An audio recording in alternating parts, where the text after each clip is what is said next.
From Relay FM, this is Upgrade, episode 482 for October 23rd, 2023.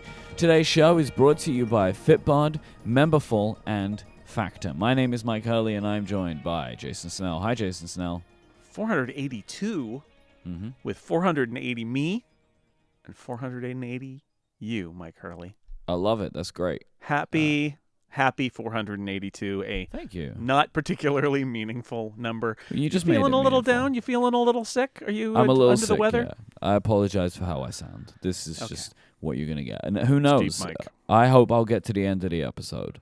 But I was on a call today with Steven, as we speak every Monday. And by the end of that call, there wasn't much left. But then I took a little break and I'm back again. So we'll see how we go. But All right. let's just get started with our Snell Talk question for this Let's week's do it. episode, which comes from Kevin. Kevin says, with the Orange Tube Man being such a hit for the Snell family on Halloween, do you have any plans to also wear the orange, wild, wavy, inflatable Tube Man costume from Spirit Halloween? No.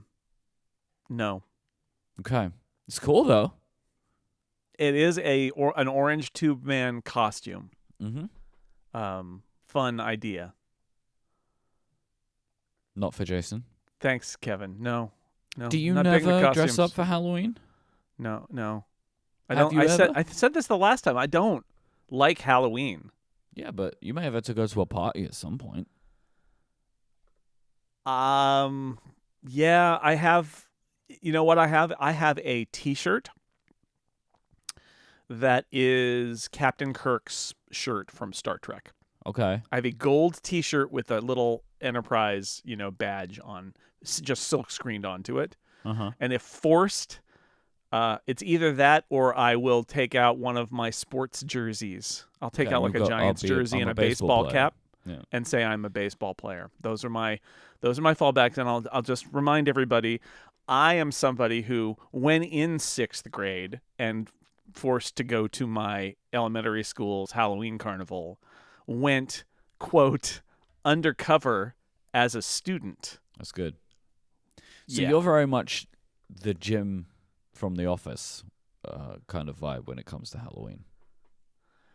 It's been a long time since I've seen that show, but I assume Jim didn't like Halloween? No, and basically dresses up the way that you dress up. Yes.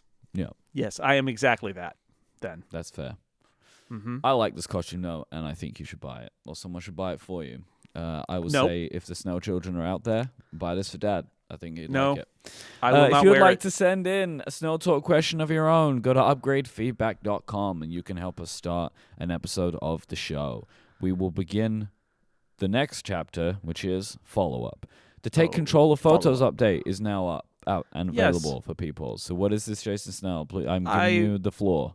Thank you. I do a book about the Photos app on Mac and iPad and iPhone, and the latest version is out, which contains all the updates that were in the operating systems that were updated this year, iOS 17, macOS Sonoma. That actually was out about a month ago, but we did a new update for all the wonderful sneaky things Apple sneaks in when they release a new iPhone that require me to revise the book because there's suddenly a new feature that wasn't there before. Yeah. Thanks. It's basically Apple. a given Anyway. at this point, right? That they're going to do that. Yeah.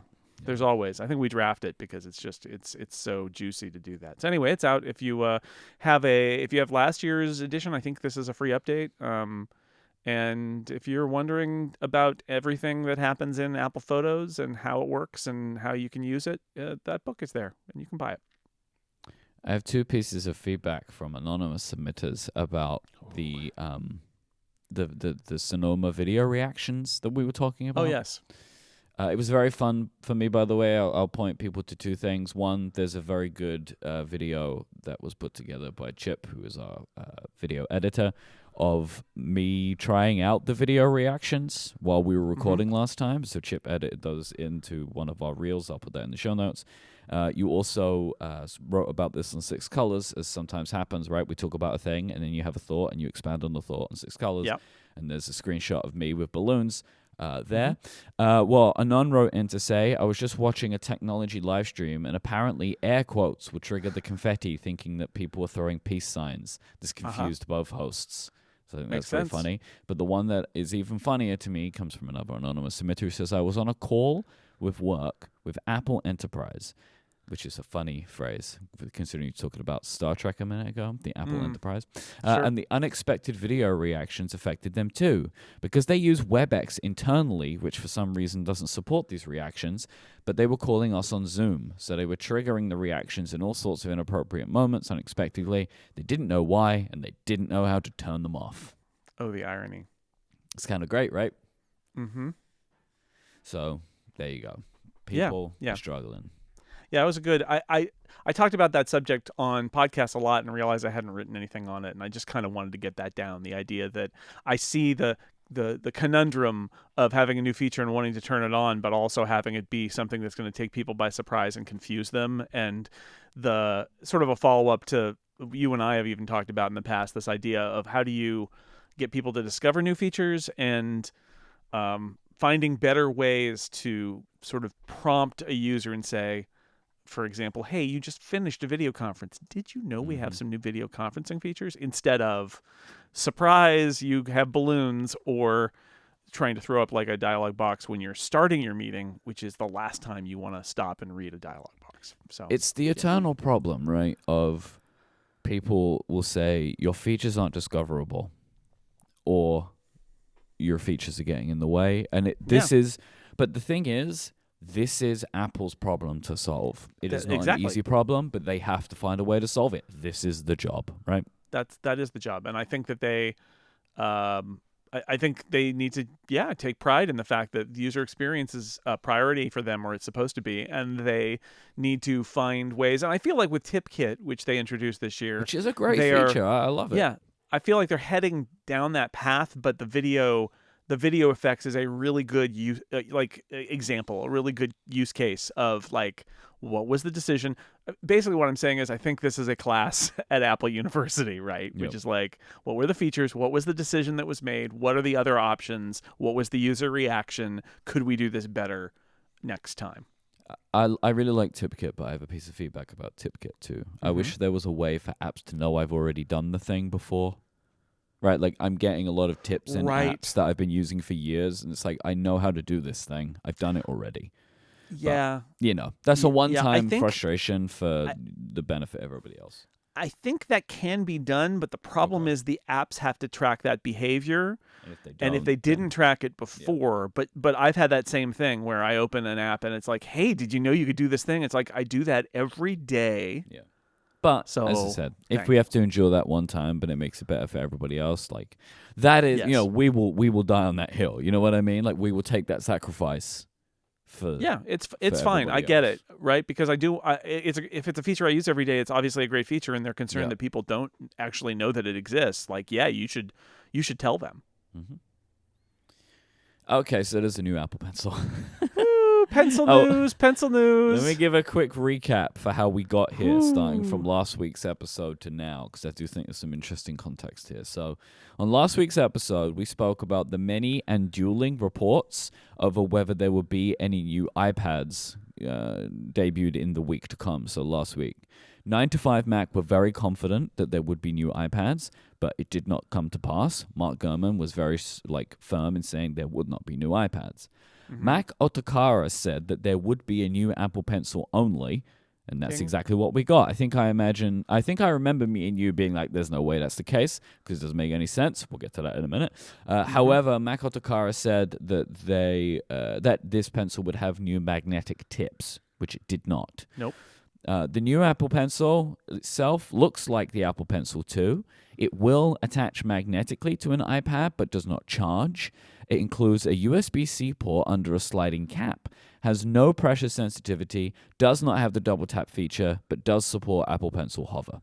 That's the state of play as we are today.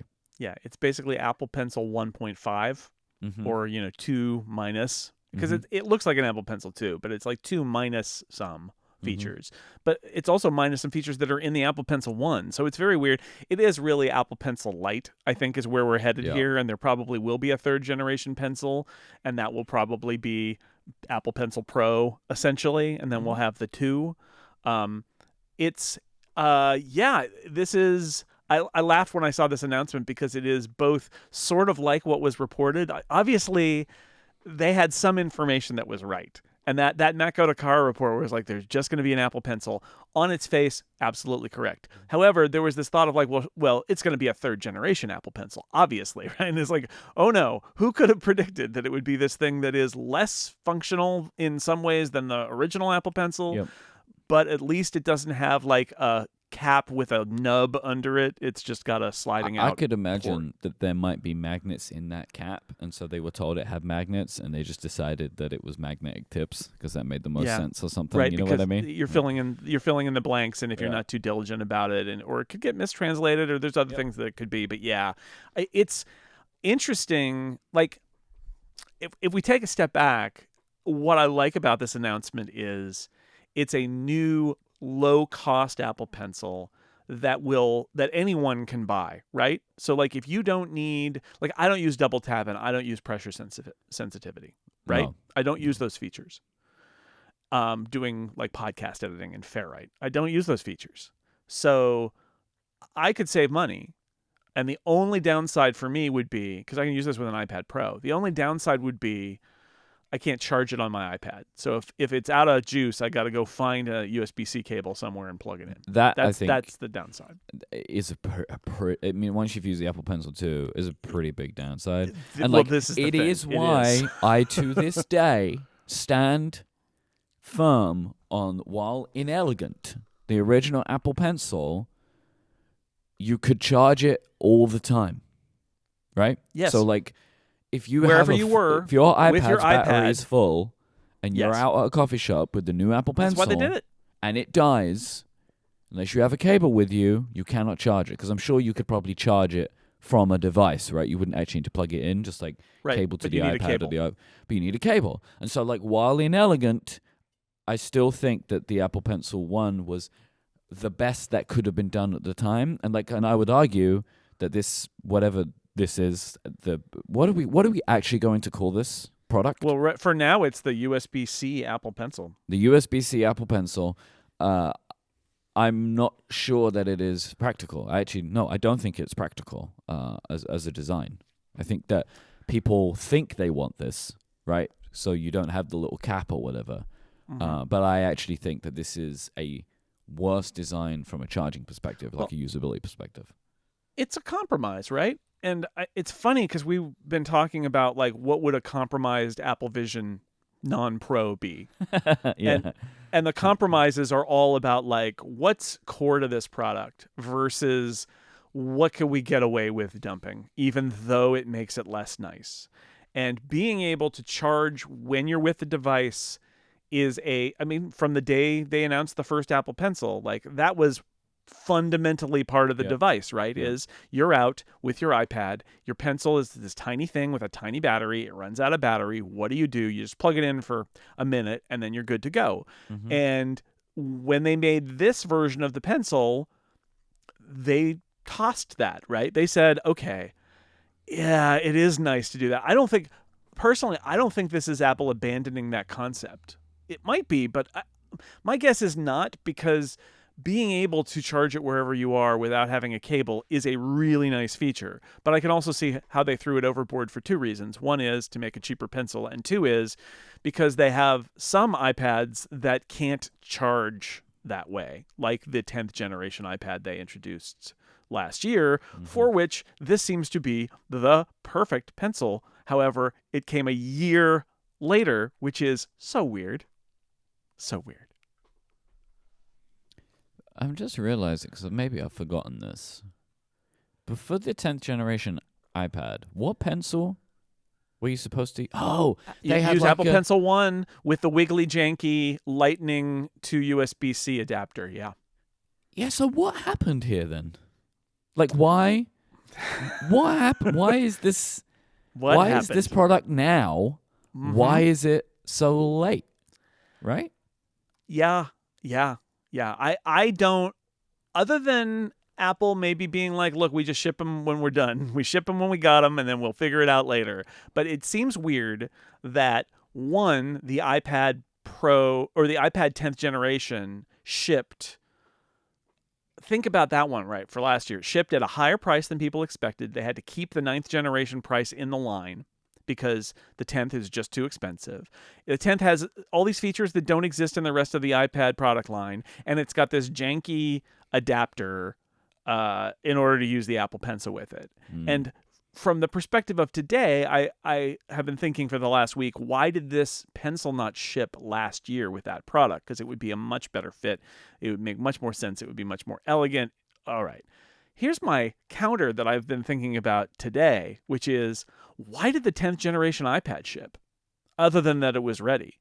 Because it wasn't going to fill the spot of the 9th generation. No. It made all the other iPads kind of look bad because they were making some updates and upgrades and changes.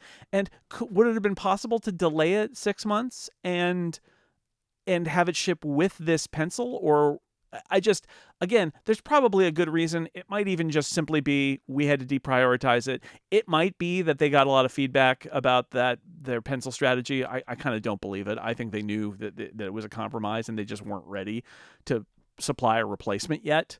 But something very strange happened here, that these two products that seem almost made for each other got released a year apart. And I don't know. It's real weird. Yeah. This could have been... No, that doesn't make any sense. I was just going to say, could it have been something to do with, the USB-C changeover? But they'd already decided that for the iPad, so it's not that. Right. They had a USB-C iPad, but they didn't have a USB-C pencil for it that charged by a method that wasn't induction, and the new iPad didn't have induction, so they had to use the old pencil that had a port, but it was the wrong port, so they had to do an adapter, right? And it's what? I mean, we'll wait for the iFixit teardown, but it doesn't on the face of it, look like a complicated product, right? It doesn't... No. I can't look at it and be like, oh, well, they must have had problems with this part of it, that may have delayed it.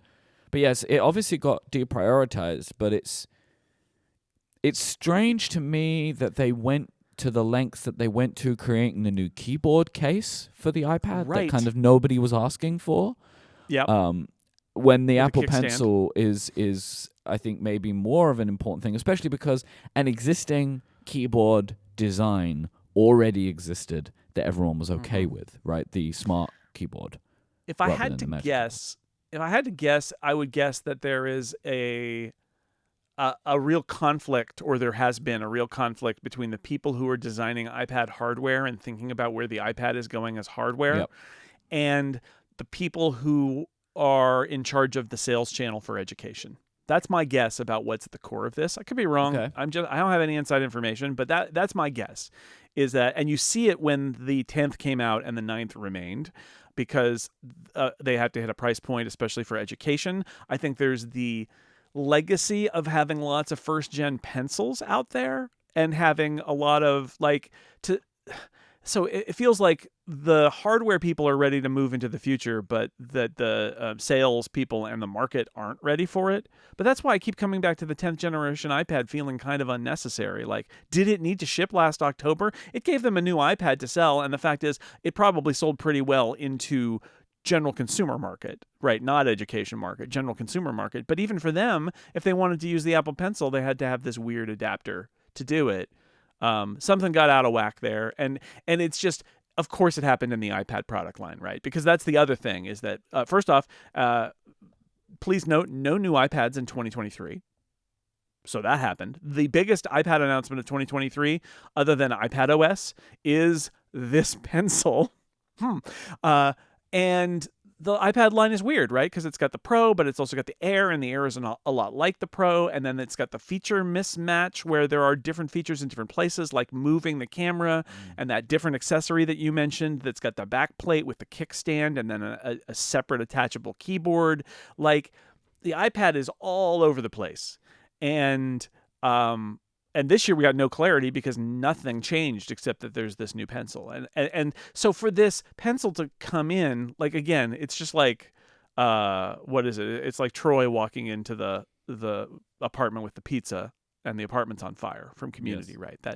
That's what this is the pencil is just minding its business. The pencil's like, hey guys, I'm a new pencil. And it walks into the house that's on fire, the apartment that's on fire, and goes, oh no, right? It's not the pencil's fault. I think this pencil as a low-end Apple Pencil, essentially, it's fine, right? No, like I All would of our value other features of it. confusion and but- critical discussion here is actually nothing to do with the pencil. Like, it's what the pencil indicates. Yes, about it's a the rest of the message. iPad. So you know what you just said there? I was trying to remind. Is this the first year since the introduction of the iPad that there has been no new iPad? I think so. That's odd. That is very right? odd. And they have so many of them. Yeah, they sure do. Let me quote from the article that you wrote about the Apple Pencil, which All right. wasn't really about the Apple Pencil. This is going to be as great well. because it's going to be in your deep voice and it's going to make it sound Yes. very impressive. Still, it's hard to look at the shenanigans in the iPad product line over the last few years and not get the sense that things are kind of a mess. This new pencil should have shipped last year with the 10th generation iPad. There's insufficient differentiation between the iPad Air and the iPad Pro. Leaving old models aside, it just feels like there are too many iPads, doesn't it? It's possible that we're witnessing a reset, however. There hasn't been a single new iPad announcement this year, and given Tuesday's Apple Pencil announcement, it sure feels like there won't be one. Perhaps 2024 will bring us a new wave of iPads that will finally make the product line make more sense. But don't get your hopes up too much. Apple will probably still keep selling some of the old models too. It's what today's Apple does. I want to believe that they're going to get the product line in order. But, and it can be overstated, right? Like, I think that those of us who are staring at the iPad product line, we think about this stuff, and like, it's confusing. And that I think we can overstate that, right? Like, consumers don't need a tidy, consistent set of products in order to buy a product. But it helps is the thing, right? Like, that's the line here is, I'm not saying that nobody's going to buy an iPad because they look at the iPad lineup and they say, nope, I'm confused, I'm out of here. But having a lack of clarity or too much choice without clarity about how to make a choice, right, is not great for consumer behavior, right? I think that a lot of people are like, I don't even know, iPad Pro, iPad Air, and sometimes you just say, forget it, I'm not gonna worry about it. And that's the bigger danger here, is not that like all of us nerds are saying this should be a tidier product line. It's more like, if you're a buyer, how do you choose what to buy if the product line is kind of all over the place and doesn't make sense? I'm gonna stop you there because I think we need to come back to this in Rumor Roundup. Okay. But before we go from this segment, I do just want to read a succinct list of what friend of the show John Gruber would do to the iPad lineup. He wrote Daring Fireball, like a similar-ish. He came from a similar place that you did, of like the Apple Pencil was showing to me something more. So this is what Gruber would do: drop the 9th gen iPad from the lineup, lower the price of the 10th gen by $100, update the iPad Air and maybe the mini models to be more like today's iPad Pros, Face ID instead of Touch ID, for example. Major revision of the iPad Pro, put more Pro in the product like the iPhone 15 did, and update the Magic Keyboard, ideally in a way that continues to support both iPad Airs and 11-inch iPad Pros. It ought to be better, thinner, lighter, and more durable. Okay. It's a pretty good list of stuff. Yeah, I mean, I could quibble with some of the details there, but like what he's asking for is some clarity. And again, this is the difference between saying I want a clean product grid because I'm an Apple nerd and it bugs me that things are out of place, and I want consumers not to be confused about what their iPad is for them. Yeah, the 9th gen iPad shouldn't exist and the price should be lower. Like, that is the easiest one to do, in my opinion. Well, I think, and I mentioned this in my article, I think that this is emblematic of Tim Cook, which is I think Apple is less willing to budge on its margins in the short term, in the near term, for a new product in order to, and is more willing to just keep an old product around in order to maintain their margins. And I feel like, and I'm not on the inside, so I don't know the details, but just my gut feeling from out here is that there used to be a little more aggression in taking the hit to put the new product in there. And now Apple doesn't want to take the hit. So they bring out an M2 MacBook Air and they keep the M1 in the line. They bring out the 10th generation iPad and they keep the old one in the line. That said, I also get that there's education customers who don't want to spend the extra money on it. And if you're not willing to lower the price, then this is where or just customers. It gets us. It's not just education, right? Or just, I think the education customers are driving it. But yes, it's in general, they're worried that they don't have an iPad down at that price. And I guess my counter argument would be embrace the fact that you improved the low end iPad, and in a year you're going to be able to bring the margins back to where you want them to be, but maybe take the hit in the meantime. And today's Apple's like, nope, we're not taking the hit. That's why we make all the money, is because we don't take the hit. We're just going to sell the old one too. Yeah. And like, I get that. The iPad mini absolutely needs an update. The iPad Air needs an update. I much prefer Face ID to Touch ID, but I also understand that if you want to say, look, Touch ID is good enough for the iPad unless you're paying a lot of money, I can see that argument, but the truth is that every iPhone has Face ID at this point, right? So maybe that's what we should do. All but one. All but one. All but the one. So, yeah, I mean, I would like the iPad lineup to be clearer. I feel like Apple is trying to get to a destination with the iPad, but the problem is it moves very, very slowly and it's all kind of out of sync. I do think that there's probably more of a plan than we can see, but when you're only updating these products every 18 months, you end up in this situation where everything, like we get an outlier like that 10 Gen iPad that is probably saying this is what the iPad is going to be more like in the future, but the rest of it isn't ready yet. And but that one was, so they shipped it.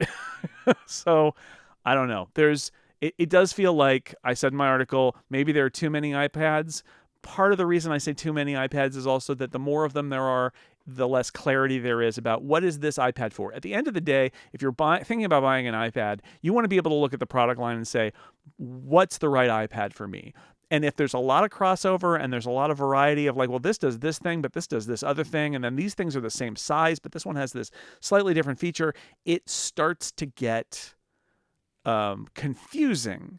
And that's bad for consumers, which I think is the only, like, the neatness of the product chart on the corporate report is irrelevant. The confusion in consumers, though, is a problem. This episode is brought to you by our friends over at Fitbod. When you're looking to change your fitness level, it can be hard to know how to get started.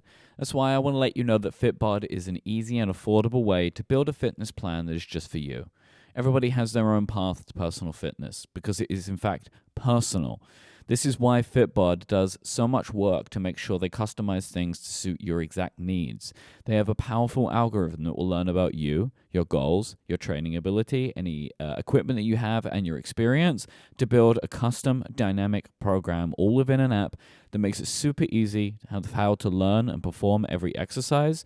They do this in part with their over 1,400 HD video tutorials to show you how to perform every exercise. They're shot from multiple angles, so picking things up that are new are really, really simple. Your muscles improve when they work together with the whole system of your body, your entire musculoskeletal system. So overworking some muscles while underworking others can negatively impact results. You're going to see superior results when a workout program is tailored to meet you, your experience, your environment, and your goals, which is why Fitbod tracks your muscle fatigue and recovery to design a well-balanced workout routine by mixing up muscle groups, exercises, sets, reps, and weight over time that will increase your overall strength, keep your body sharp, but also make it fun and different and fresh every day. You can keep track of your achievements and personal bests of Fitbod's progress tracking charts. It will also integrate with your Apple Watch, Wear OS smartwatch, and apps like Strava, Fitbit, and Apple Health. I really like the simplicity of the Apple Watch app that it just tells me what I'm doing right now. If it's an exercise that I'm familiar with, then I don't need to go pick up my phone and look at how to perform it. I can just do the exercise and progress. I think that's really cool. Personalized training of this quality can be expensive. Fitbod is just $12.99 a month or $79.99 a year, but you can get 25% off your membership by signing up today at fitbod.me/upgrade. So go now and get your customized fitness plan at fitbod.me/upgrade. That is fitbod.me/upgrade, and you will get 25% off your membership. Now, thanks to Fitbod for their support of this show and Relay FM. So we're into Rumor Roundup now, and we're back to dueling news of a product, in essence. Oh, the mysteries continue. It's continuing. In his Power On newsletter, Mark Gurman is reporting that Apple is getting ready to announce new Macs literally at the end of the month, either October 30th or 31st. Gurman is expecting an update to the 24-inch iMac and maybe the MacBook Pro, but it is unclear, from his reporting at least, what these updates will actually be. In Mark's report, he also talks about how Apple have wanted to update the iMac sooner, but haven't been able to get it done. Similarly, they've been kicking the can down the road on a new 32-inch iMac Pro, but current estimates put this as a 2024 to 2025 product. Ming-Chi Kuo is reporting that he expects no new Macs or iPads to launch in 2023. Ming-Chi Kuo says the iMac will get its update in 2024. Wow. Disagreement. Again. Mark was right last week, so I don't know. Yeah, something is going to happen. I think something is going to happen. You can feel it in your bones? I feel it in my bones. Yes. Do you feel it in your email inbox or what? You feel it in I feel it messages or what? I feel well, look, it's always hard this time of year to say, are things being updated for holiday promotions or are things being updated for new Apple products at like Apple Retail?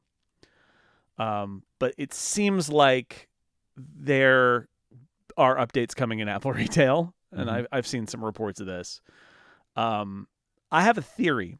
I'm going to give you my theory. Give me the theory. I don't know Jason. if this is. I want it. Because this is like last week where we're forced by conflicting reports to guess about what will happen. And last time we got a very weird Apple Pencil, so who knows what we're going to get this time. Yeah. But here's my theory. Give me the theory. We're going to get. Let's assume that Gurman is right, and there's going to be an iMac and maybe a MacBook Pro update. What would those even be? Here's my theory. iMac, after all this time, I am going to make the be prepared for disappointment guess and say it's an M2 iMac. Not an M3, an M2 iMac. Yeah. So it's the end of the iMac. The end of the M2 cycle is the iMac. Yeah.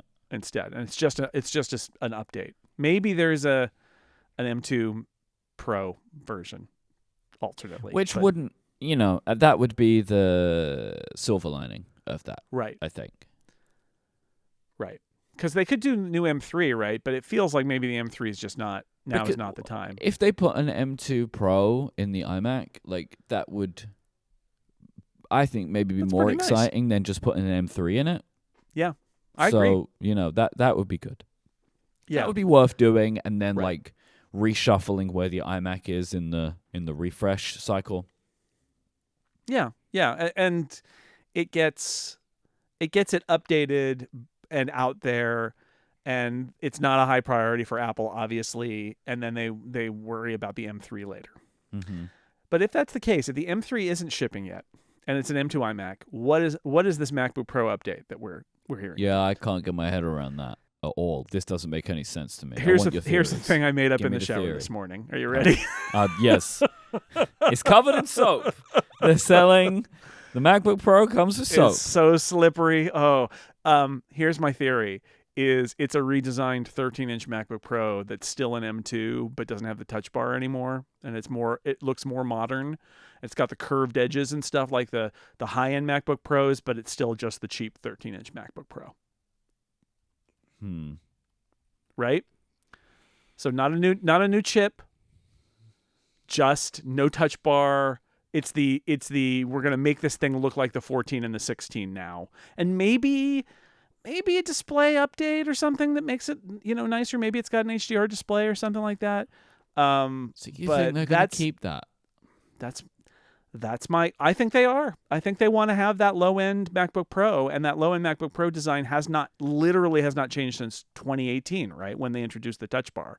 It's been the same. 2018, right? Is that right? Or was it before then? Anyway, it's since the bad time. That You know, I would say I went to the store because I forget the prices of all this stuff, right? Like it's so hard to keep track of it all. I guess, And I can I see wanna why correct- they keep it in the lineup. It's like a Let me correct $700 myself. difference Yeah. between the start. Oh, it's and enormous. prices. MacBook Pro starts at $2,000, Yeah. except for the I 13-inch, which forget starts about way that. less. So it's the what happened is they introduced the MacBooks with Touch Bar, but they kept around the MacBook Escape, right, which didn't have the Touch Bar, and then eventually it got the Touch Bar, and that is this thing that is still kicking around. So that's my best guess, and again, it's based on the premise of what could a MacBook Pro update look like if there are no new chips. What would it be? And that is my best guess. Is it's just a rejiggered 13-inch So model. it's like a chunky MacBook Air, right? It's like a chunky MacBook Visibly. Air. It's the Yeah. same With- size, but Yeah. bit thicker. And maybe it's More ports. only M2 Pro. And maybe it's got ports that it's got things that it could do that the Air couldn't do. But yeah, basically that's what it is. Chunky MacBook Air. I will say, while It's my shower thought for the day. It's a peculiar product. I mean, the fact that it's still in the lineup is peculiar, right? Like it's similar to what we were just talking about. But there's price, whatever. This would make more sense to me than anything I can imagine that they would do to the existing 14 and 16. Oh yeah, that's just it. I don't think there there's isn't anything for the anything. 14 and 16 to do except get an M3. And right? I feel like we're not there because the M2 ones came out this year, right? Yeah. Yeah, so I can't imagine they would go all the way to when we Right. haven't seen an M3 chip. Yeah. So imagine a new 13-inch MacBook Pro that has a new design, maybe an upgraded screen, and I think the way you do this is and an M2 Pro chip in it, which means it can have more ports. It differentiates itself from the MacBook Air in a bunch of different ways while still being way cheaper than the $2,000 laptops. Jason, it's going to start at it's going to start, where is it going to start? Let me see. It will start at $14.99 and the existing MacBook Pro 13-inch will remain in the lineup. That's what's going to happen. You know that I was going to say the same thing. I was going to say we were like, yes, finally we got rid of the 13-inch MacBook Pro, and Apple's going to go not so fast. Or like, oh, we bring that one down now in price. That one's now $10.99. No, I don't think so. I think it stays at $12.99. But then they make kidding. I really hope that doesn't happen. Like, no. genuinely, to me, if they do this redesign and keep the old one around, it feels pointless. Like, just keep it. It would be, like I said, it would be the ultimate kind of Apple move of like, yeah, we finally replaced that thing you wanted us to replace, except it's not going away. It's still there. Like, why did you do that? From my perspective, Apple needs to be doing a better job of convincing the 13-inch MacBook Pro customers that they actually want a MacBook Air. Because, by and large, that's what you want, but you don't know that.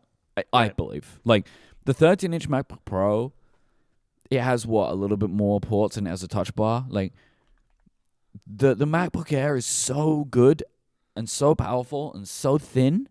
Like, but I would expect most customers that's what they should be using, but they just don't know that.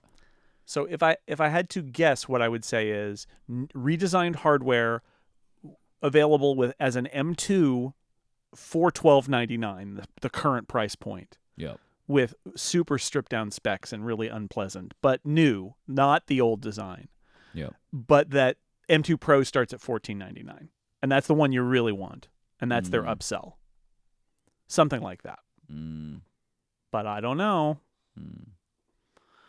I don't know. This is the finally give this thing an update because it's not been updated. Anyway, that's my theory. I have no information about this. I just want to be clear. I'm making this up. But it's good. The Discord is rightly correcting me that the 13-inch MacBook Pro actually has fewer ports in the MacBook Air. Like, really, like that is doesn't what have you want. MagSafe. Like, the MacBook Air, in my opinion, best Mac ever made. That's the Mac you want. Like, it's so good. So how do you differentiate? And the answer is, it's a chunky MacBook Air that can have a Pro chip in it, and now finally doesn't have the Touch Bar, and finally does have MagSafe, and supports, if you buy the Pro configuration, supports multiple external displays and like all the things you want that go beyond that base that's in the MacBook Air. That's I mean, makes sense. Makes sense if you think about it. Mm. Not, and then again, this goes back to saying like there are Apple nerds who are concerned about the tidiness of the product line versus there's just like the business of selling computers that Apple is in.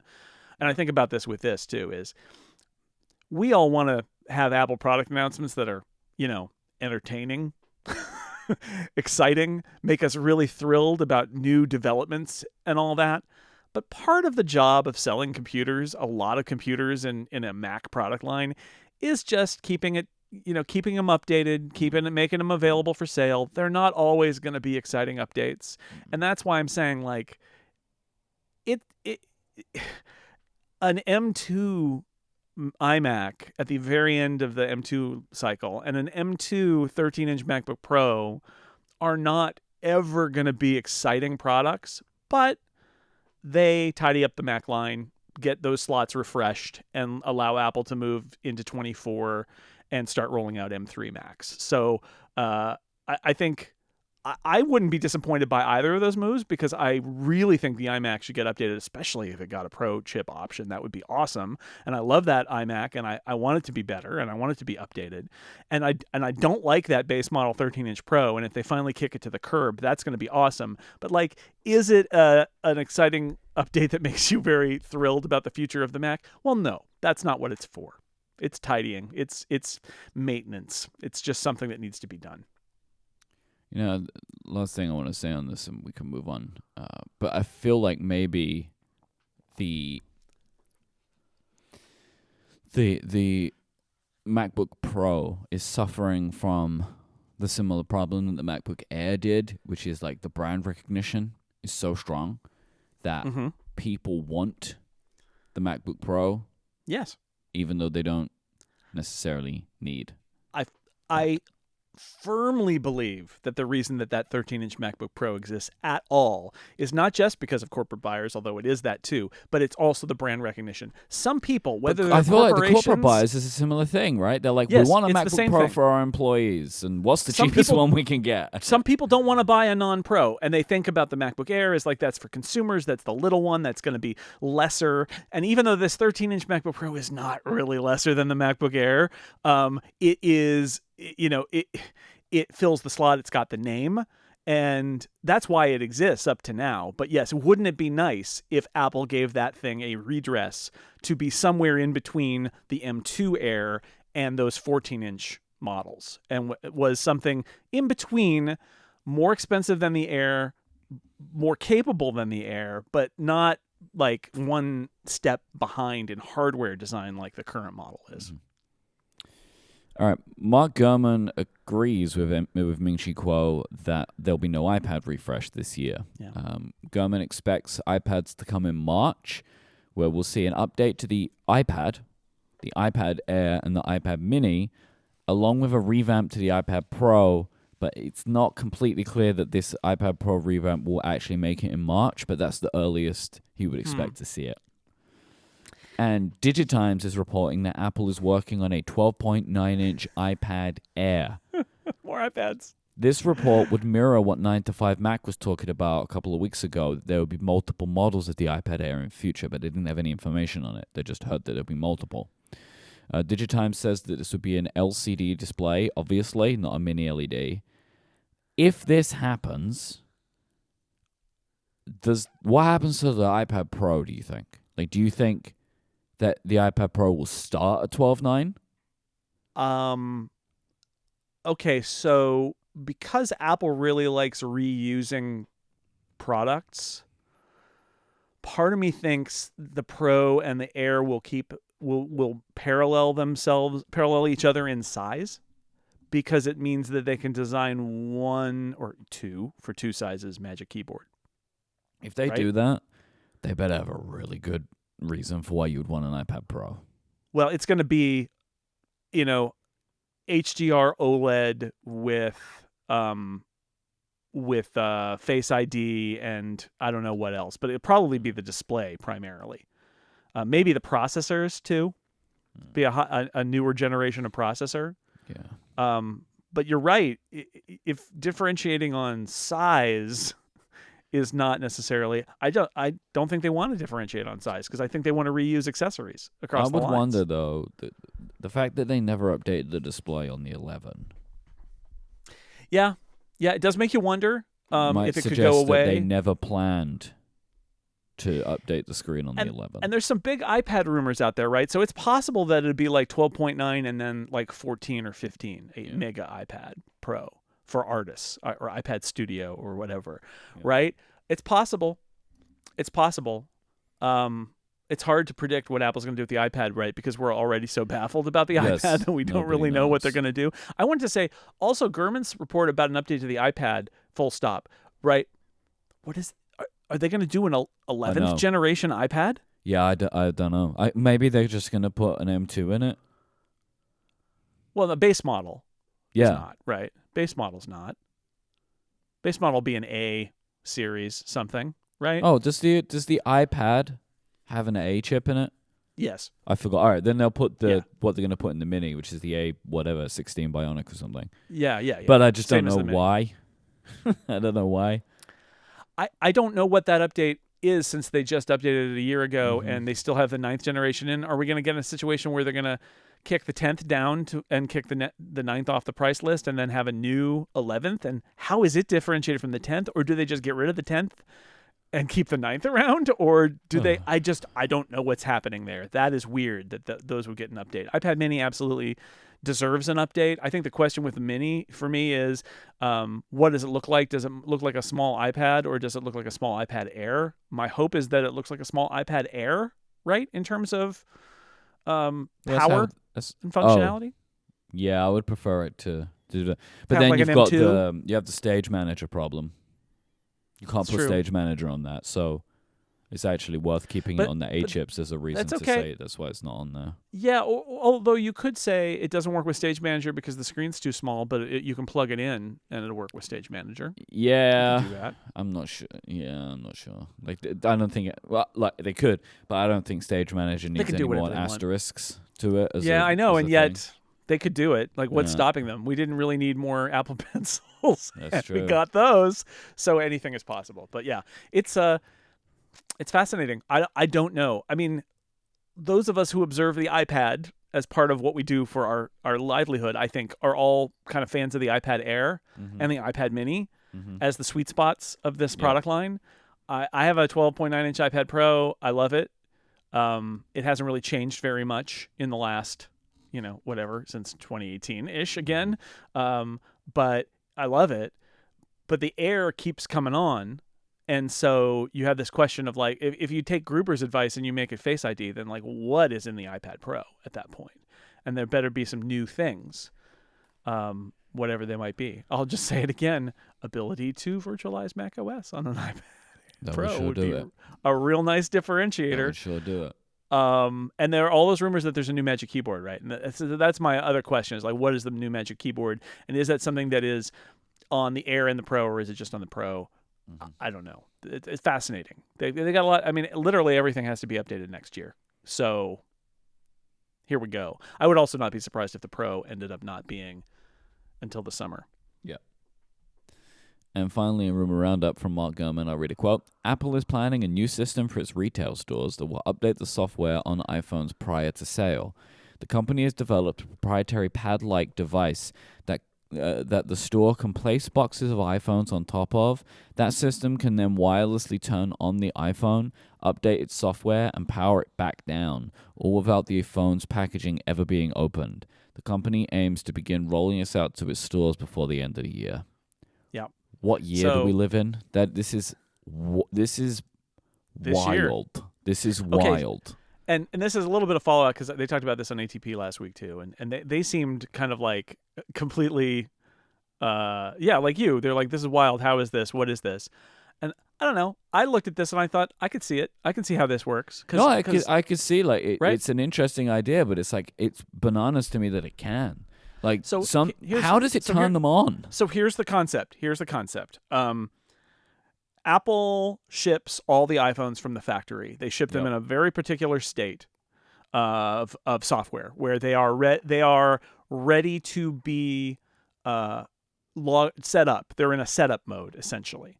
they're charged to like 80%, and then they're put in the box.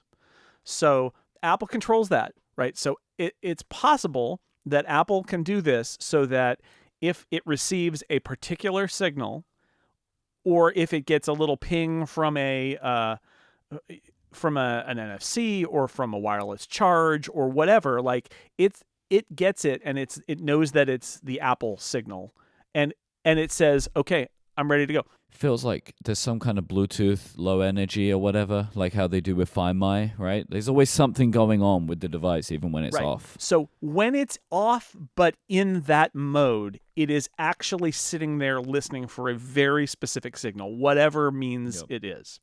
And when it gets it, it is, and I don't even know if there's data transfer or if it's literally looking for a particular Wi-Fi connection, that is controlled by Apple and at every Apple store, and that every iPhone that's in that state can see that connection. And all it uses that connection for is running software update. And it runs the software update. It's completely headless, obviously. There's no screen. The screen's in the box. The box is closed. And it says, do I need to do an update? Yes, I do. It runs the update. It reboots, and it goes back in that state. And it powers itself down to almost nothing.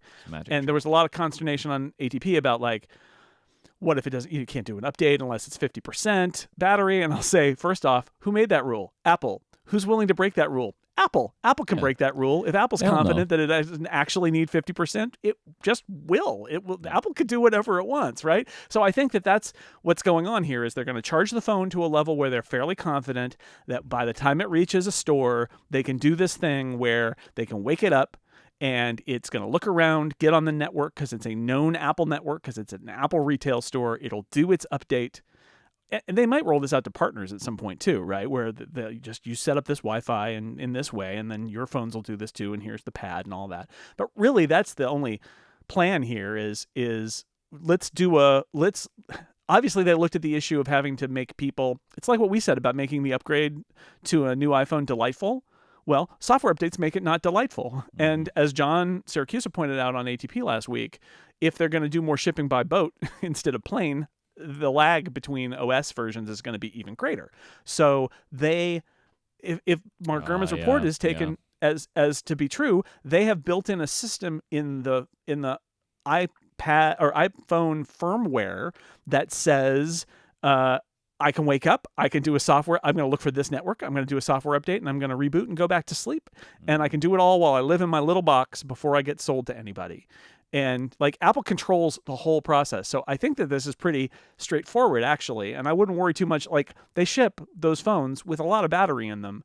And this is, although this can take time, they're not even necessarily like lighting up the screen. They're literally in the background doing a thing that Apple has built. So I think it's a cool idea. And I don't think we need to overthink it. I think that this is Apple engineering a whole special state for a new iPhone that they can do something with in order to force a software update while it's still in the box. It's a great idea. And one little bit of follow-up mentioned by David Schaub in our chat room is like, I kind of want iPhones to ship already connected to my Apple ID. Well, let me tell you, Amazon does that. Amazon devices that you buy for yourself on Amazon, unless you tell them no, they come logged into your Amazon account.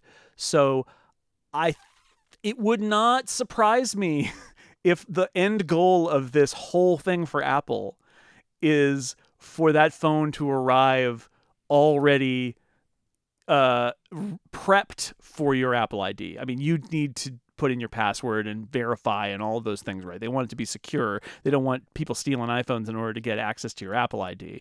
But I could see ways where they could do some more personalization stuff right out of the box. But, anyway, we'll see. But the idea of the software update is exciting. This episode of Upgrade is brought to you by Memberful. Sometimes taking a risk is the move you need to make to get to where you want to be. Have you ever told yourself that you're ready to monetize that work that you're so passionate about, but you've never done it? Now there's no excuse, because Memberful makes building a membership business easy. Memberful has everything you need to run a membership program of your own, including a streamlined and powerful checkout, an easy-to-use member portal, transactional emails, and a member management Discord. Memberful lets you build the membership that's best suited to your audience with custom branding available, newsletters, podcasts, gift subscriptions, Apple Pay, free and paid trials, automatic referral discounts, and tons more. And their analytics give you an easy-to-use, in-depth view of what's working, what's not, and where to double down. Memberful seamlessly integrates with the tools you're already using, including MailChimp, WordPress, Stripe, Discord, and more. And if you need them, you can contact their world-class support team to help you simplify your membership and grow your revenue. They're passionate about your success, and you'll always have access to a real human. I want to touch on 2 points there. We obviously use Memberful here at Relay FM. Upgrade Plus, our longer ad-free version of the show, is powered by Memberful. We love the integrations that they have, the fact that we can hook up our Discord, we can have a Discord, and all of the management of membership to the Discord is done by Memberful's integration is great. So like somebody signs up, they can log in. If they end their subscription, they will be removed from the Discord. Very simple. We love that it works so easily, so we don't have to worry about managing that. And also, the customer support from them and more is fantastic. So whenever we have any questions or any issues, we can talk to someone at Memberful, and they're real people. Like we're actually talking to people in their chat or by email.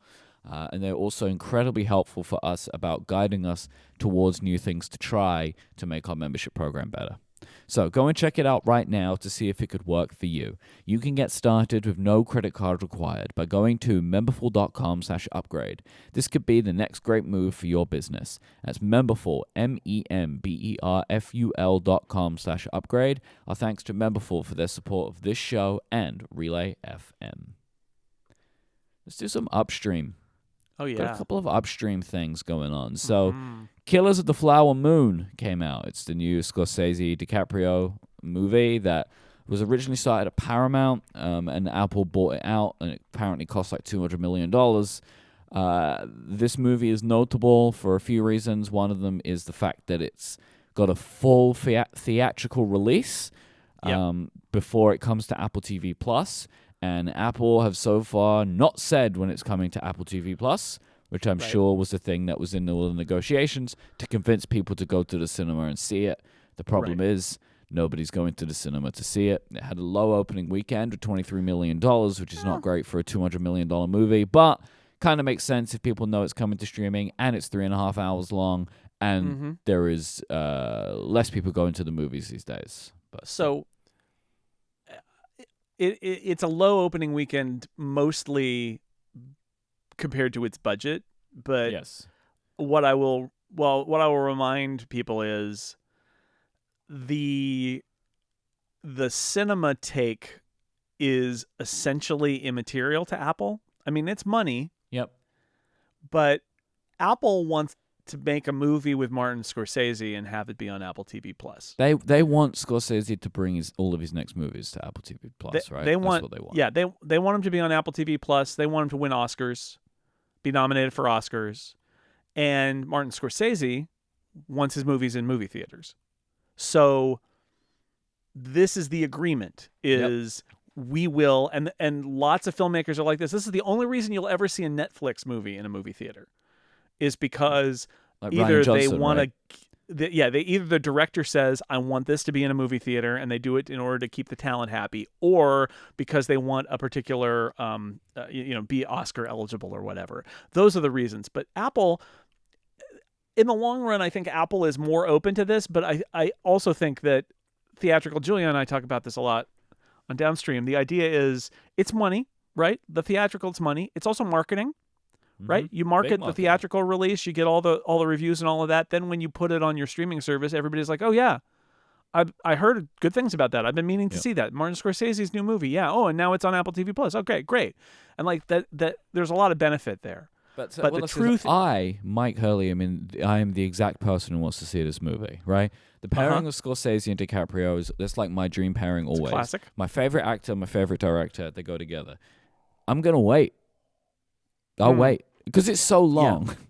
Yeah. My understanding is I think there's a longer version that'll be on Apple TV. Anyway, and that's fine because I'm at home, right? Because you're at home. If they said this is a 3.5 hour movie of an intermission, I would go to the cinema to see it.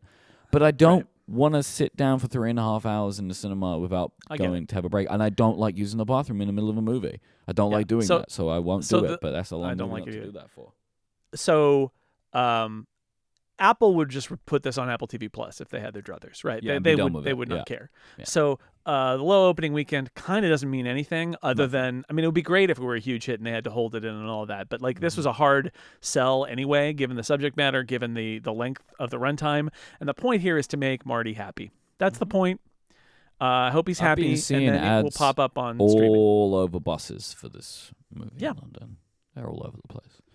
But I'm looking forward to it. I mean, it's reviewing well, but I mean, I'm just going to have a great time with it when it comes out. It's like how I felt me about too. The Irishman, right? Similar thing. It's like, oh, yeah, give me that movie at home. It's At home. a million hours long. Yeah, exactly right. So the game that Apple's playing here isn't theatrical at all, but there has to be a theatrical release, and it doesn't really matter if it does well or not. It's a tough sell, and here we are. The Problem with Jon Stewart has been cancelled at Apple TV+. I'm going to read from Charles Pulliam Moore at The Verge. The New York Times reports that along with concerns about some of the guests booked to be on The Problem with Jon Stewart, Stewart's intended discussions of artificial intelligence and China were a major concern for Apple. Though new episodes of the show were scheduled to begin shooting in just a few weeks, staffers learned today that production had been halted. According to The Hollywood Reporter, ahead of its decision to end The Problem, which is the name of the show, to end The Problem, Yep. I guess it became a problem, Apple approached Stewart directly and expressed its need for the host and his team to be aligned with the company's views on topics discussed. Rather than falling in line when Apple threatened to cancel the show, Stewart reportedly decided to walk. The Times' report doesn't detail what about the show's planned coverage of AI in China prompted Apple's executive leadership to butt heads with Stewart, but considering how pointed criticality, ooh, that's a new word for me, is a big part of what ultimately made The Problem with Jon Stewart a hit for Apple TV Plus, and how maintaining a cordial relationship with China is crucial to Apple's future plans for growth, it doesn't come as a shock to see the show hitting the chopping block this way. That's end quote. I just want to pull up one point. I'm not sure this show was ever a hit for Apple TV Plus. Like, I think it got some viral steam for a few interviews, but that was all focused around the YouTube channel. I don't think that any of the like interviews that went viral, that you can go on the YouTube channel and you can see what ones I'm talking about. There are videos, it's like, this is 100,000, 200,000, and there's videos like 3 million views, right? Like you can see which ones became popular, that they broke out a bit. But I don't think this is ever a hit for Apple. And I mean, we spoke about it at the time. Like, at least at the beginning, the show wasn't very good. Like, I don't know how it changed because I stopped watching it. What is your take on this news? Well, I want to throw in one more reporting thing, which comes Okay. from Matt Bellany at Puck, who said, my first question when I saw that The Problem with Jon Stewart was scrapped on the eve of season 3 was, what took this long? Yeah. And what changed? Stewart already did 2 button-pushing seasons of the show. According to sources familiar, Apple execs took more of an interest in topics last season, and when Stewart began discussing plans to delve into the 2024 political campaign, they voiced increasing concerns. So Stewart bailed. Pretty simple and relatively little drama. So this is interesting, the little drama part of this, where it sounds like, okay, so a few things here. First off, you don't hire Jon Stewart and expect that you're going to be able to give him a corporate edict about what he can and can't talk about, right? And if Apple really did think that, then they didn't know what they were getting themselves they in didn't. for. Then that's incompetent. Which I don't you can't believe You can't. that was You the can't. case. So, but I will say, when it was a big get to get Jon Stewart, it's like, oh, we got Jon Stewart, right? Like prestige, and everybody loves Jon Stewart. But the show, as you said, the show wasn't that great. It felt a little like he didn't quite know what to do. He didn't want to do The Daily Show. He didn't want to do Last Week Tonight. You're right. John Oliver, his former correspondent and guest host, is already doing that show. So how do you do a show? He was probably sweet-talked as well, of being like, you can talk about your favorite issues. And he did like the interview with the veterans who weren't getting support, and the 9/11 responders who weren't getting medical support, and things like that, right? Like advocacy things for him. And so they talked him into doing this, but the show wasn't that great. And you get to a point, if you're Apple, where you're starting to think, well, wait a second, what are we getting out of this? And this is what Bellany says, what took so long, is like, if the numbers aren't very good and the prestige really isn't there so much, and all it's going to be is Jon Stewart bringing up issues that are going to make our thorny partners mad at us, even though it's not us, it's him. Why do we keep doing this? And so my guess is that they had a conversation, which is why Matt Bellany says drama free. My guess is that they had a conversation that was more like, and I know that they picked it up for season 3 and people are like, aha, but they didn't just cancel it. They picked it up and then canceled it. Well, there's a lot of that happening in Hollywood right now. A lot of that happening where after the strike is over, everybody's taking stock of where they are now versus where they were, and I'll say, like, changes and saving there's money. a thing to say, like, oh, they're just getting ready to start. They're probably meant to have started months ago, right? Yeah. Like, so that they're like further down the line than would necessarily be expected based on contract and like what was being produced and when it wasn't being produced.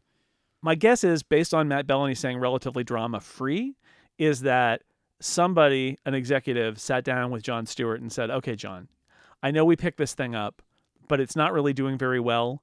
And your list of topics is just like a greatest hits list of things that we are very carefully managing relationships, and they're going to give us black eyes. And we told you we wouldn't interfere, but this really gives us concern. And my read on this, based on the drama-free report from Matt Bellany's sources familiar, is that it was one of those things where Jon Stewart was saying, I understand and I'm not interested in doing a show. That Apple basically said, please, we'll keep paying you for this season, but we want you to back away from some of these issues.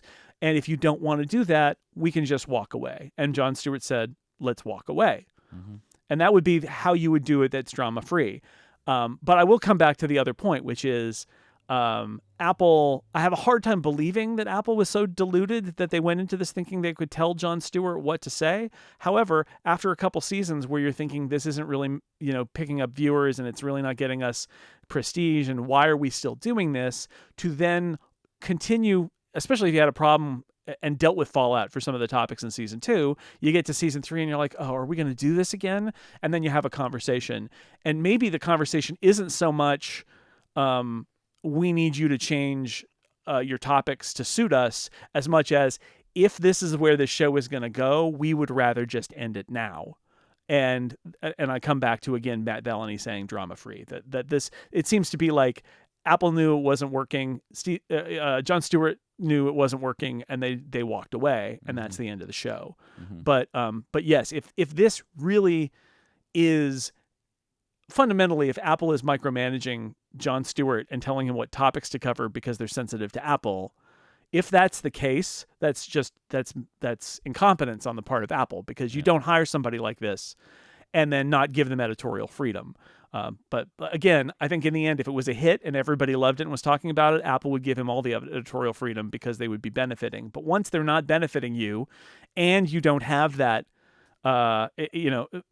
that's when you go and say, look, you can either be a hit and tweak all of our sore spots, or you can not be a hit and not tweak them. But you can't be not a hit and tweaking them.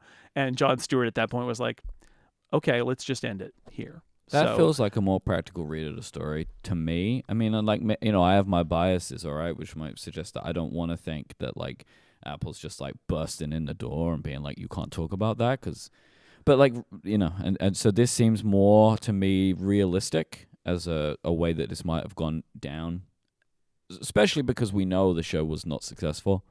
And so that, as you say, at that point, like, why even continue? And I'll just say, like, I've seen a lot of people online saying, like, this is censorship. It's like, yeah, but, like, let's be real here for a second, right? Let's just think about this practically.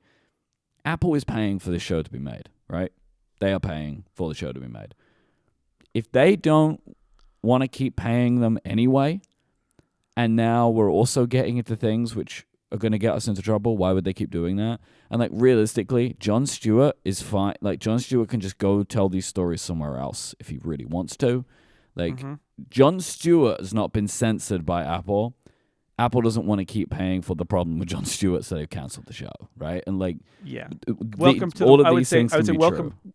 Welcome to the world of corporate-owned media, which is all media, basically. And this stuff happens all the time. And again, if you're successful, they'll let you say, like, first AT&T and now Warner Brothers Discovery, my impression is they sure let John Oliver say pretty much anything he wants. Because John Oliver's a great success for HBO. That's a successful show. Yeah. And that's the difference. And here, like I said, I think the problem with Jon Stewart was always more valuable because Jon Stewart was part of Apple's sphere than it was that it was a hit show. It was a great get. It was a feather in their cap that they signed him. Mm-hmm. I'd also say that I like Jon Stewart a lot.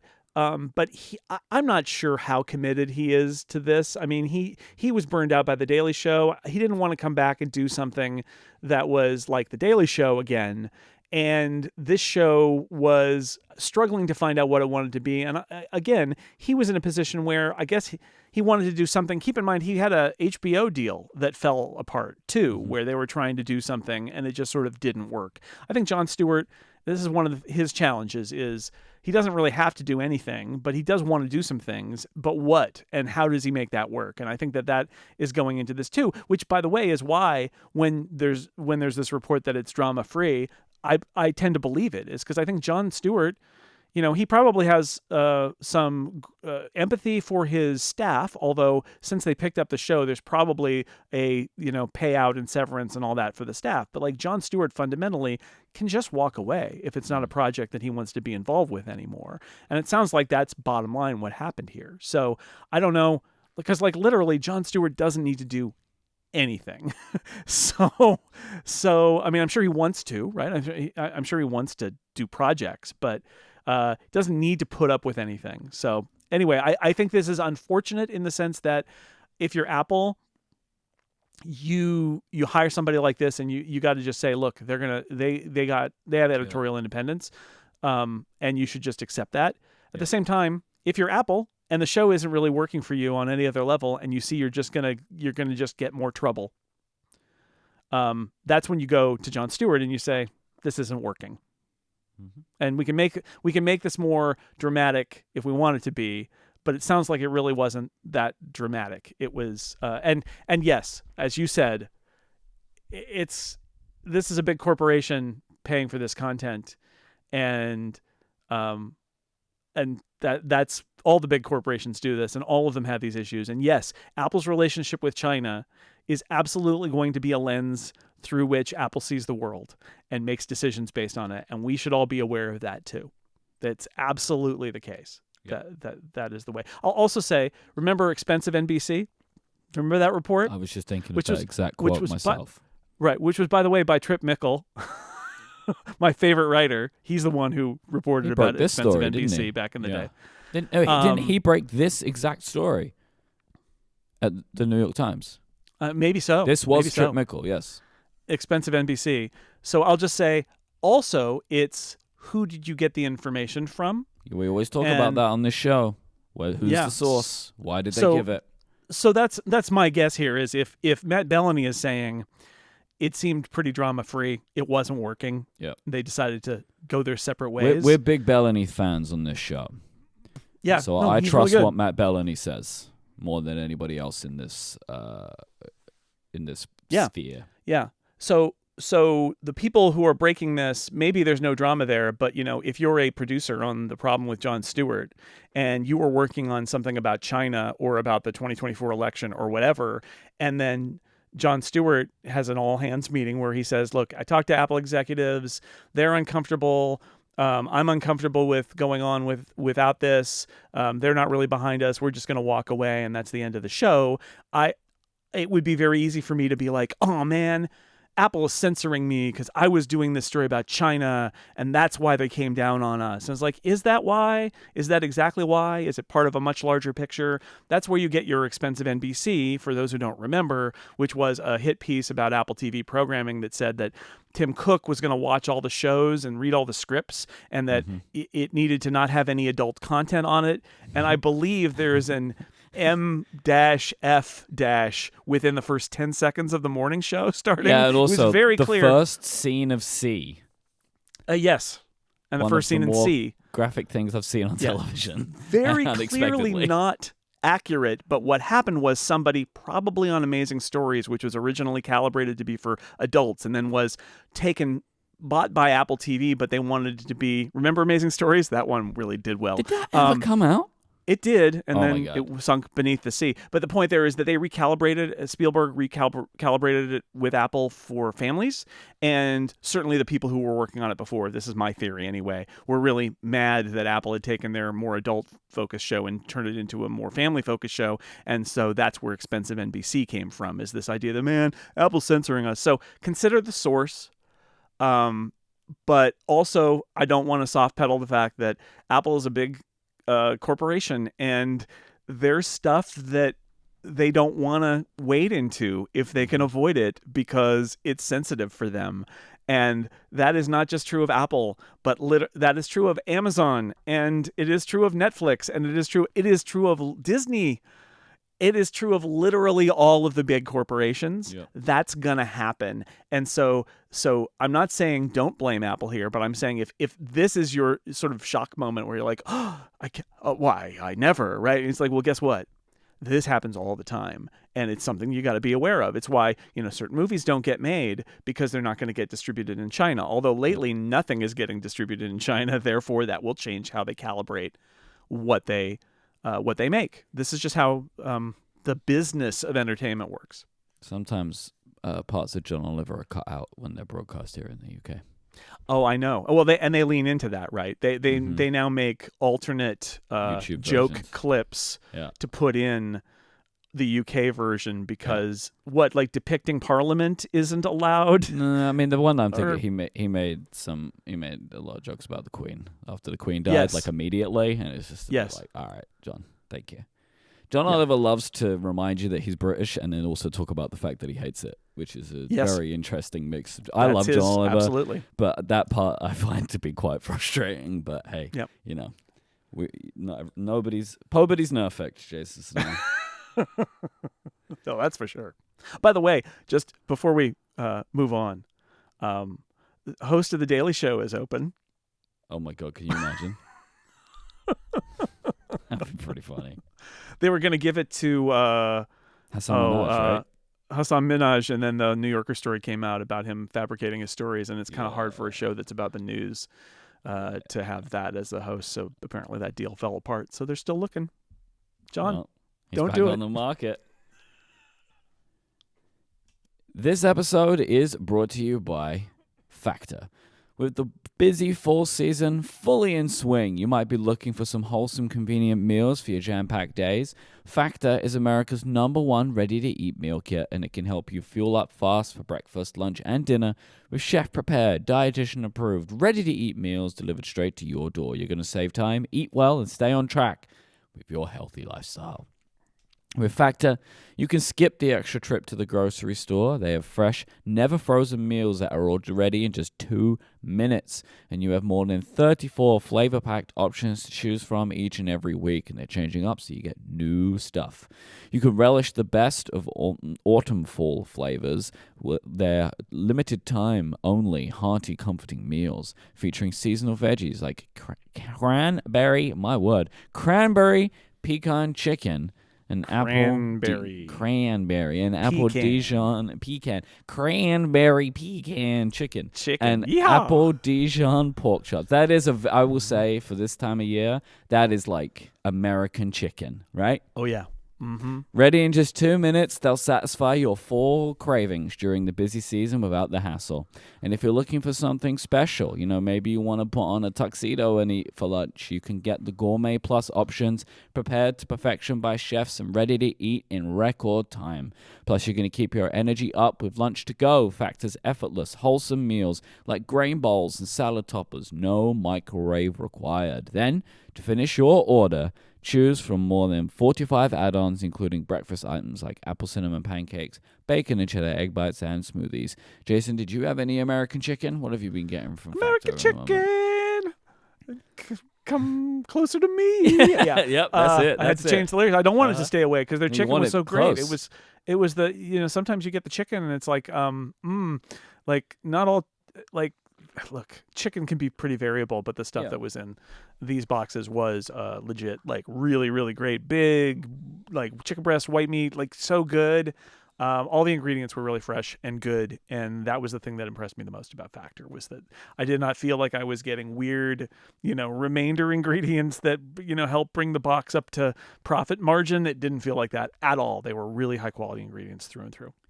And you'll be making a sustainable choice because Factor offset 100% of their delivery emissions to your door and source 100% renewable electricity for their production sites and offices. This October, get Factor and enjoy eating well without the hassle. Simply choose your meals and enjoy fresh, flavor-packed meals delivered directly to your door, ready in just 2 minutes. No prep, no mess.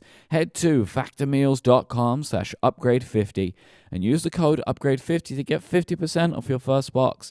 That's code upgrade50 at factormeals.com/upgrade50 for 50% off your first box. Our thanks to Factor for their support of this show and Relay FM, America Chicken. Let's do some Ask Upgrade questions to finish out today's show. You're going to get across the line. We're going to drag you across the finish line, Mike. We're going to do it. You're going to make it. Asks, are you bothered by the fingerprints on your midnight MacBook Air? That was a big thing at the time. I am so tired of people talking about fingerprints and stuff. I am not even remotely bothered. Are there fingerprints on it if I look? I guess so, but there are probably a lot at this point. Don't care. Love the Midnight MacBook Air. Love how it looks. Yep. Don't care about the fingerprints. So no, absolutely not. Do not care. This is in a similar vein, I think, from Geordie, who asks, last week you had a question from a listener about having the screen face up or down when you don't use a case, which made me wonder, do you use a screen protector? Absolutely not. No screen case, protectors no screen terrible. protector. I hate them. Hate them. Never met a screen protector I liked, I was visiting my mom and she has a screen protector on her phone. I was using her phone. I'm like, Here's the thing about screen protectors. I don't like how they feel, but also I wouldn't be able to not peel it off. Yeah. Over time, I'd start picking at it. I can't live my life that way. Nope. Don't like them. And Anonymous asks, with the recent Apple Pencil announcement and otherwise somewhat odd updates or no updates at all to certain products over the course of the last year, do you think this could be a result of Apple putting a majority of their resources into Vision Pro, and as a result, the other product lines are suffering for it? I know it's a strange question considering how massive Apple is, but if it's still true that their engineering teams are quite small in comparison to the company's size, could it be a possibility? I think the answer is more complex, right? I think that Vision Pro is probably part of it, but also it's everything else, right? It's COVID, because they work way ahead. It's COVID and disruptions to being back in the office. It's supply chain.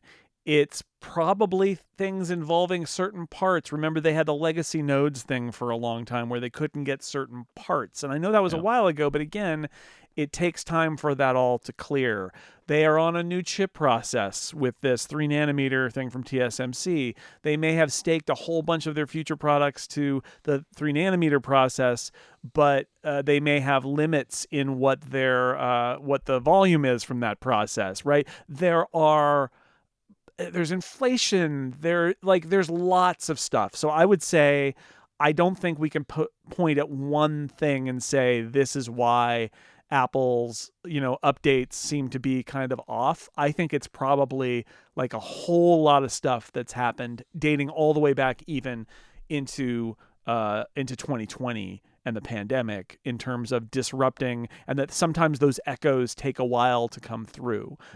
Is Vision Pro and all the stuff that they put into it part of it? Yeah, I think so. Although, again, I got the impression that Vision Pro hardware has been done for a while now, and it really is the software that is still in process. So, but still, there was a time when they were building Vision Pro as a product, and that took resources away from other products. I've been hearing this a lot, right? At the moment, it kind of feels like if there's anything that Apple isn't doing that somebody wants them to do, they're blaming Vision Pro. Yeah. And I'm not sure that this argument holds water in general. I feel like they should have staffed up for this. It is a different product, right? So they should have had some new people working on it. They're also a very large company. They can assign people as needed. I don't think that it is the bottleneck for the whole company. Similar in the way, to me, kind of dovetailing to what we were just talking about. This idea when Apple was getting into TV that people were convinced that the company was not going to be focused on its laptops anymore. Right. Right. And Too this busy I know is working a little on this closer. script to the morning show to do a new laptop. Sorry. I know We'll this get is there. a little closer, but I've got to assume that they have people in the Vision Pro and Vision OS teams working on these products that aren't necessarily being taken from the iPad team. But I don't know. If you would like to send us a question, that's it for Ask Upgrade now. It's over. It is. It's over. You can send us your feedback, follow-up, and questions at upgradefeedback.com. You can check out my writing at sixcolors.com and hear my podcast at theincomparable.com and here on Relay FM. And you can listen to Mike's podcast, of course, here on Relay FM.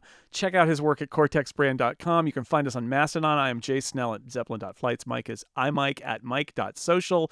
You can also find us on Mastodon as upgrade at relayfm.social. And there are video clips made, edited by Chip and distributed by Jamie on Mastodon, TikTok, Instagram, YouTube. Upgrade Relay on those last three. We're on Threads, iMike, and Jay Snell. Thank you to our members who support us with Upgrade Plus. Thank you to our sponsors, Factor, Memberful, and Fitbod. And most of all, thank you for listening, and thank you, Mike Hurley, for surviving to the end of this podcast with your cold. I appreciate it. Anytime. Say goodbye, Mike Hurley. Goodbye, Mike Hurley.